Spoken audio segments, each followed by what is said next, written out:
சின்ன மருமகள்ல அடுத்து என்ன நடக்க போகுதுன்னு வாங்க பார்க்கலாம். இங்க சேது வந்துட்டு தமிழ்கிட்ட போஸை பத்தி கேட்டுக்கிட்டு இருக்காரு. ஆனா தமிழுக்கு வந்துட்டு போஸ் தான் தலையில அடிச்சாரு அப்படிங்கிற விஷயம் தெரியல. அன்னைக்கு ஏதோ நடந்துச்சுங்க, கீழே மயங்கி விழுந்துட்டேன். சரி விடுங்கங்க, எனக்கு வேலை இருக்கு, நான் போறேன் அப்படின்னு சொல்லிட்டு பட்டும் படாம தமிழ் சொல்லவும் சேதுக்கு ஒண்ணுமே புரியல.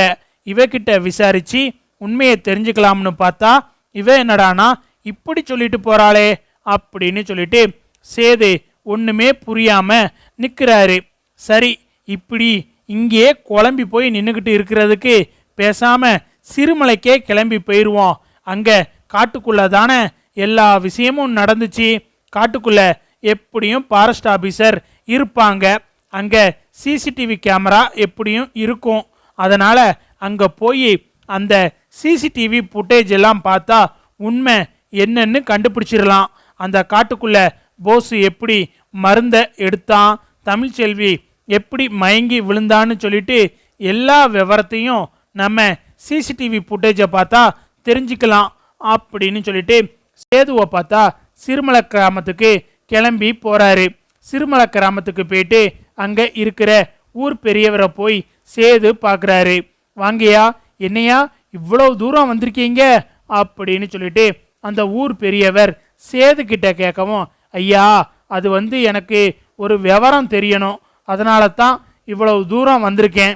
இங்க ஃபாரஸ்ட் ஆபீசர் இருக்கிற இடம் எங்க இருக்குன்னு எனக்கு கொஞ்சம் சொல்றீங்களா அப்படின்னு சொல்லிட்டு சேது கேட்கவும், வாங்கய்யா நாங்களே உங்களை கூட்டிட்டு போறோம் அப்படின்னு சொல்லிட்டு ஃபாரஸ்ட் ஆபீசரை பார்க்க ஊர்ல இருக்கிற பெரியவர் பார்த்தா சேதுவை கூட்டிட்டு போறாரு. அங்க சேது போனதும், சார் இந்த மாதிரி நான் அமைச்சர் ராஜாங்கத்தோட மகன், என் பேரு சேதுபதி, எனக்கு ஒரு சில விவரங்கள் தெரிஞ்சுக்கிடணும் அப்படின்னு சொல்லிட்டு சேது சொல்லவும், சொல்லுங்க சார் உங்களுக்கு என்ன வேணும்னாலும் நாங்க பண்றோம், என்ன விவரம் தெரிஞ்சுக்கணும் அப்படின்னு சொல்லிட்டு ஃபாரஸ்ட் ஆபீசர் சேது கிட்ட கேட்குறாங்க. அது இந்த தேதியில காட்டுக்குள்ள அன்னைக்கு நானு என்னோட மனைவி எல்லாம் காட்டுக்குள்ள வந்திருந்தோம். அப்ப காட்டுக்குள்ள வந்திருந்தப்ப என் மனைவி ஒரு இடத்துல மயங்கி விழுந்துட்டாங்க. அவங்க தற்செயலா மயங்கி விழுந்தாங்களா இல்ல அவங்கள யாரும் எதுவும் பண்ணாங்களான்னு தெரிஞ்சுக்கணும். அதனால அன்னைய தேதிக்கான சிசிடிவி ஃபுட்டேஜை மட்டும் எனக்கு காட்ட முடியுமா அப்படின்னு சொல்லிட்டு சேது கேட்கவும், ஓகே சார் தாராளமாக காட்டலாம், வாங்க சார் ஆபீஸ் ரூம் வாங்க அப்படின்னு சொல்லிட்டு சேதுவை ஆபீஸ் ரூமுக்கு கூட்டிட்டு போறாங்க. அங்க சிசிடிவி ஃபுட்டேஜ் எல்லாம் ஓடிக்கிட்டு இருக்கு. சேது சொன்ன தேதியில எடுத்து பார்க்குறாங்க. அதுல தமிழ்ச்செல்வி நடந்து வந்துக்கிட்டு இருக்காங்க. கொஞ்ச நேரம் கழிச்சு பார்த்தா தமிழ்ச்செல்வி பின்னாடி போஸ் வாராரு. அதை சேது பார்த்துட்டு, இவன் என்ன தமிழ் பின்னாடி வாரான் அப்படின்னு சொல்லிட்டு சேது பார்த்துக்கிட்டு இருக்காரு. திடீர்னு பார்த்தா போஸ் ஒரு கட்டையை எடுத்து தமிழ் தலையில அடிக்கவும் தமிழ் அந்த இடத்துலயே மயங்கி விழுந்துடுறாங்க. அது எல்லாம் வீடியோவா ரெக்கார்ட் ஆயிருக்கு. அதை பார்த்ததும் ஃபாரஸ்ட் ஆபீசருக்கும் பயங்கரமா அதிர்ச்சியா இருக்கு. சேதுக்கும் பார்த்தா ரொம்ப அதிர்ச்சியா இருக்கு. என்ன சார் அந்த பொண்ணை பின்னாடி ஒருத்தன் அடிச்சிட்டான் அப்படின்னு சொல்லிட்டு ஃபாரஸ்ட் ஆபீசர் சொல்லவும், ஆமா சார் அவன் யாருன்னு எனக்கு தெரியும் சார், எனக்கு ஒரு உதவி பண்ண முடியுமா அப்படின்னு சொல்லிட்டு சேது கேட்கவும், சொல்லுங்க சார் அப்படின்னு சொல்லிட்டு ஃபாரஸ்ட் ஆபீசர் கேட்குறாங்க. இந்த சிசிடிவி ஃபுட்டேஜை எனக்கு ஒரு காப்பி கொடுக்க முடியுமா அப்படின்னு சொல்லிட்டு சேது கேட்கவும், தாராளமா சார், ஆனா இப்படி கொடுக்க கூடாது, நீங்க அமைச்சரோட மகன் அப்படிங்கிறதுனால கொடுக்குறோம் சார். இன்னொரு விஷயம், இந்த சிசிடிவி ஃபுட்டேஜ் வெளியே எங்கேயும் போயிடக்கூடாது சார் அப்படின்னு சொல்லிட்டு அந்த ஆபீசர் சொல்லவும், சரிங்க சார் இதை ஒரு ஆதாரத்துக்காகத்தான் நான் கேட்குறேன், இது எனக்கு ஒரு முக்கியமான விஷயத்துக்கு தேவைப்படுது அப்படின்னு சொல்லிட்டு சேது சொல்லவும், ஓகே சார் அப்படின்னு சொல்லிட்டு அந்த சிசிடிவி ஃபுட்டேஜோட ஒரு காப்பியை சேது கிட்ட ஃபாரஸ்ட் ஆபீசர் கொடுத்துடுறாங்க.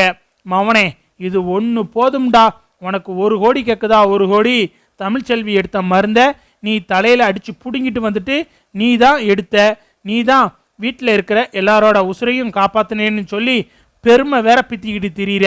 இந்த வாரண்டா மவனே, உன் நிச்சயதார்த்தத்தை நிறுத்துறேன், அப்பா கிட்ட சொல்லி உனக்கு கொடுக்க வேண்டிய 1 கோடி ரூபாயை தடுத்து நிறுத்துறேன் அப்படின்னு சொல்லிட்டு சேது வந்துட்டு இங்க ராஜாங்கம் வீட்டுக்கு புறப்பட்டு வந்துகிட்டு இருக்காரு. இங்க பார்த்தா போஸோட நிச்சயதார்த்தத்துக்கான வேலையெல்லாம் தடபுடலா ரெடி ஆகிக்கிட்டு இருக்கு. பொண்ணு மாப்பிள்ளையெல்லாம் உட்கார வச்சு நிச்சயதார்த்த பத்திரிக்கை வாசிக்க போறாங்க. பத்திரிக்கை வாசிக்க போற நேரத்துல கரெக்டா சேது வந்துடுறாரு. நிறுத்துங்க அப்படின்னு சொல்லிட்டு சேது சொல்லவும் எல்லாரும் திரும்பி பார்க்குறாங்க. ஐயா சேது, ஏன்யா நிறுத்த சொல்ற அப்படின்னு சொல்லிட்டு ராஜாங்கம் கேட்குறாரு. அப்பா, இங்க இருக்கிற எல்லாருக்கும் ஒரு முக்கியமான விஷயம் தெரியணும், அதுக்காகத்தான் நான் நிறுத்த சொன்னேன். இந்த விஷயம் தெரிஞ்சதுக்கு அப்புறமா இங்க இருக்கிறவங்க இந்த நிச்சயதார்த்தம் நடக்கலாமா இல்ல இந்த நிச்சயத்தை இப்படியே நிறுத்திடலாமான்னு அடுத்து யோசிக்கலாம் அப்படின்னு சொல்லிட்டு சேது சொல்லவும், என்னையா சேது இப்படி சொல்லிக்கிட்டு இருக்க அப்படின்னு சொல்லிட்டு ராஜாங்கம் அதிர்ச்சியா கேட்குறாரு. உடனே ஈஸ்வரி வந்துட்டு, சேது என்ன விஷயம்னாலும் அப்புறம் பேசிக்கலாம், நல்ல நேரம் முடிய போகுது, ஐயரே நீங்க நிச்சய பத்திரிக்கை வாசிங்க அப்படின்னு சொல்லிட்டு ஈஸ்வரி சொல்லவும், சின்னம்மா ஒரு 10 நிமிஷம்தான், அதுக்குள்ள நல்ல நேரம் எங்கேயும் போயிடாது, நான் காமிக்க வேண்டிய விஷயத்த காமிச்சதுக்கு அப்புறமா நிச்சய பத்திரிக்கையை வாசிச்சுக்கலாம் அப்படின்னு சொல்லிட்டு சேது கோவமா சொல்லவும், என்ன இவன் இப்படி பேசிக்கிட்டு இருக்கான், கையில வேற எதையோ வச்சிருக்கான் அப்படின்னு சொல்லிட்டு ஈஸ்வரி பதட்டமா பார்த்துக்கிட்டு இருக்காங்க. அப்பந்தான் சேது வந்துட்டு கையில வச்சிருக்கிற பென் டிரைவரை டிவியில மாட்டி எல்லாரும் முன்னாடியும் வீடியோவை போட்டு காமிச்சுக்கிட்டு இருக்காரு. அந்த வீடியோல தமிழ்ச்செல்வி மருந்து எடுத்துட்டு கத்துறது, தமிழ் பின்னாடி போஸ் வந்து தலையில அடிச்சதுன்னு சொல்லி எல்லாமே ஓடிக்கிட்டு இருக்கு. அதை பார்த்துட்டு வீட்டில் இருக்கிற எல்லாருக்கும் பார்த்தா பயங்கரமான அதிர்ச்சியா இருக்கு. அட பாவி, தமிழ் தலையில கட்டையை வச்சு அடிக்கிறானே அப்படின்னு சொல்லிட்டு அப்பத்தா பார்த்துக்கிட்டு இருக்காங்க. இங்க ராஜாங்கத்துக்கு பார்த்தா பயங்கரமான கோவம், இவன் எப்படிப்பட்ட வேலையை பார்த்துருக்கான் அப்படின்னு சொல்லிட்டு ராஜாங்கம் பார்த்துக்கிட்டு இருக்காரு. சன்னாசி, ஈஸ்வரி, போஸு, அதுக்கப்புறம் காவியா வீட்டில் எல்லாரும் பார்த்துட்டு பயங்கரமா அதிர்ச்சி ஆகுறாங்க. தமிழுக்கும் பார்த்தா இப்பந்தான் உண்மை என்னன்னு தெரியுது, அப்ப நம்ம தலையில அடிச்சது இந்த போஸ் தானா அப்படின்னு சொல்லிட்டு தமிழும் அதிர்ச்சியோட அந்த வீடியோவை பார்த்துக்கிட்டு இருக்காங்க. பார்த்தீங்களாப்பா, உண்மையிலேயே மருந்தை கண்டுபிடிச்சி எடுத்தது தமிழ்ச்செல்வி தான். அவ மருந்தை கொண்டாந்து உங்களோட உசுரை காப்பாத்துறதுக்குள்ள இந்த போஸு அவ தலையில கட்டையை வச்சு அடிச்சு அவளை மயக்கமாக்கிட்டு ஏதோ அவனே கஷ்டப்பட்டு அந்த மருந்தை கண்டுபிடிச்சி எடுத்துட்டு வந்த மாதிரி இங்க வீட்டில் இருக்கிற எல்லாரையும் நம்ப வச்சிருக்கான் அப்படின்னு சொல்லிட்டு எல்லா உண்மையையும் சேது வெட்ட வெளிச்சமா போட்டு காமிக்கவும் தமிழ் வந்துட்டு சேதுவை பார்த்து கண்கலங்கி போய் நிற்கிறாங்க. ராஜாங்கத்தை பார்த்தா கோவத்துல கண்ணெல்லாம் செவந்து போய் நிற்கிறாரு.